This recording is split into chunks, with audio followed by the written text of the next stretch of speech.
अस्सलामुअलैकुम, मैं हूं मिशाल इम्तियाज़ और आप देख रहे हैं प्रोग्राम किसान की आवाज़। आज मैं आपको बताऊंगी कि गंदम की कटाई होने के बाद अब आप अपनी ज़मीनों में कौन सी फसल काश्त कर सकते हैं जो कि आपको अच्छा खासा मुनाफा दे देगी। तो ये जानने के लिए आज की वीडियो को आखिर तक देखिएगा, लेकिन उससे पहले हमारे चैनल को सब्सक्राइब कर लीजिए और बेल आइकन को भी दबा दें।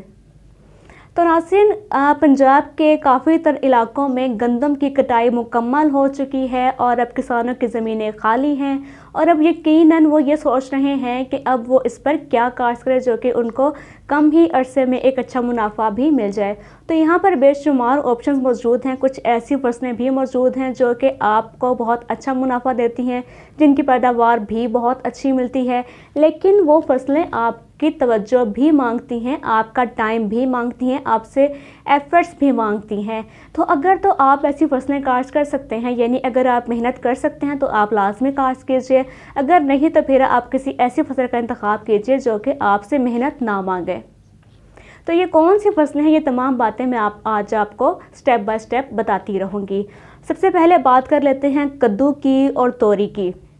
कद्दू और तोरी ऐसी आसान फसल है जिसमें आपको मुनाफा तो मिल जाता है, अच्छी पैदावार भी मिल जाती है, लेकिन ये आपसे कोई एफर्ट नहीं चाहती, यानी आपको मेहनत नहीं करनी पड़ेगी। तो बेड्स बनाकर आप इनके काश्त कर सकते हैं। कद्दू का सीड आप देसी ले लीजिए और तोरी का सीड आप हाइब्रिड इस्तेमाल कर सकते हैं, दुगनी पैदावार मिल जाएगी आपको। उसके बाद आप 1 बाय 1 का फासला रखेंगे और अपने खेत में इसको काश्त कर सकते हैं। ये थी एक। उसके बाद तो दूसरी फसल ये है कि आप अपनी ज़मीनों पर धनिया काश्त कर लें। अगर आप उसको बचा सकते हैं तो ये यकीन करें कि बहुत ही ज़बरदस्त फसल है। वो इसलिए क्योंकि जून जुलाई की सख्त गर्मी में धनिया नायाब हो जाता है और ये आपको बहुत ही महंगा मिलता है, बल्कि अमूमन ये आपको नहीं मिलता। तो अगर तो आप इसको जून जुलाई की गर्मी में आप इसको महफूज रखने में कामयाब हो जाते हैं तो फिर आप इसको लाजमी काश्त कीजिए। तो उसको महफूज करने का तरीका ये होता है कि आप अपने धनिए के साथ मक्की की काश्त कर देते हैं। मक्की काश्त करने का मकसद ये होता है कि इसके जो बड़े बड़े पत्ते होते हैं वो आपके धनिए को कवर कर लेते हैं और आपका धनिया डायरेक्ट धूप से बच जाता है और वह सड़ने से बच जाता है। अगर आप कर सकें तो लाजमी काश्त कीजिएगा ये। उसके बाद एक और अच्छी फसल है, वो है खीरा। खीरा इस तरह से क्योंकि खीरे से एक तो आपको 35 बीज लगाने के 35 दिन के अंदर ही आपको उससे पहली तुड़ाई, जिसे हम पिकिंग कहते हैं, वो आपको मिल जाती है। उसके साथ ही हर 3 दिन के बाद आप उसे पिकिंग लेते हैं और इस फसल का जो दौरानिया है वो 4 महीने का होता है। ये फसल भी आपको अच्छा मुनाफा दे जाती है, अच्छी पैदावार, इससे बहुत ज़्यादा पैदावार मिलती है। क्योंकि अब वो वक्त नहीं रहे कि आप दुकान पर जाएँ और आप 10 रुपये में 2 खीरे ले आएँ, क्योंकि अब खीरे भी बहुत महंगे मिलते हैं। तो आप मिनिमम भी 100 रुपये के रेट से आप इसको बेच सकते हैं। तो इस तरह से ये आपको पैदावार भी बहुत अच्छी मिलती है, मुनाफा भी बहुत अच्छा मिलता है, आपने इस पर मेहनत भी नहीं की हुई।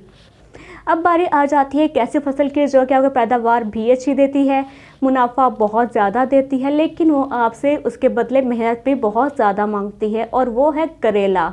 करेला काश्त करना हर किसी के बस की बात नहीं होती, क्योंकि ये एक ऐसी फसल है जो कि मुनाफा तो बेशुमार देती है, लेकिन आपसे मेहनत बहुत ज़्यादा चाहती है। वो इस तरह से क्योंकि करेले की काश्त आप बेड्स बनाकर नहीं कर सकते, आप ज़मीन में इसकी काश्त नहीं कर सकते।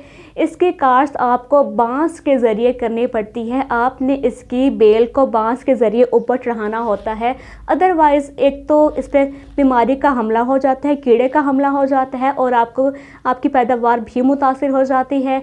उसके बाद आपको इसके ऊपर टनल भी लगानी पड़ेगी ताकि आप उसको सनलाइट से बचा सकें। इसके साथ आप कीड़े मकोड़ों से, मक्खियों से आप इसको बचा सकें। अगर आप इसको लगाने में कामयाब हो जाए तो आप यकीन करें कि आप इससे बहुत ही हैंडसम मुनाफा आप इससे कमाएंगे कि इसकी पैदावार बहुत ही ज़्यादा मिल जाती है। उसके बाद अब बारी आ जाती है भिंडी की। तो भिंडी भी अच्छी फसल है, आप चाहें तो काश्त कर सकते हैं, लेकिन अक्सर औकात लोग उससे काश्त नहीं करते क्योंकि लेबर उसमें आपको सपोर्ट नहीं करती, क्योंकि उसके कांटे होते हैं। अब कांटों से बचने के लिए कांटे लोग अवॉइड करते हैं, तो लेबर उसकी पिकिंग आपको नहीं करके देती, तो फिर वो आपको खुद मैनेज करना पड़ता है। चाहे तो लगा लें, अगर मैनेज कर सकते हैं, अगर मैनेज नहीं कर सकते तो आप इसको मत लगाइएगा, ताकि ये ना हो कि आपकी भिंडी पर सुंडी का हमला हो जाए, आप इसको तोड़ ही ना सके। उसके बाद एक और फसल है, वो है बैंगन। बैंगन मैं रेकमेंड आपको करूँगी भी और नहीं भी करूँगी, क्योंकि उस पर जो कीड़े का हमला है, सुंडी का हमला उस पर बहुत ही ज़्यादा होता है।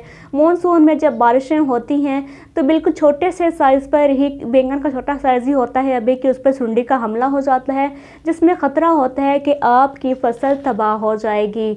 बैंगन इसलिए मैं आपको रेकमेंड नहीं करती। अगर आप चाहें तो आप इसको काश्त कर सकते हैं, मगर उसमें आपको हर 3 दिन के बाद आपको कीड़े मार अद्वियात का स्प्रे लाजमी करना पड़ेगा। अब मेरे ख्याल से अगर आप हर 3 दिन के बाद 1 एकड़ पर स्प्रे करेंगे तो ये आपका बहुत ज़्यादा बजट ले लेगा, तो उसमें आप उतनी कमाई नहीं करेंगे जितनी आप उसके ऊपर लगा देंगे। तो बैंगन आप काश्त मत कीजिएगा।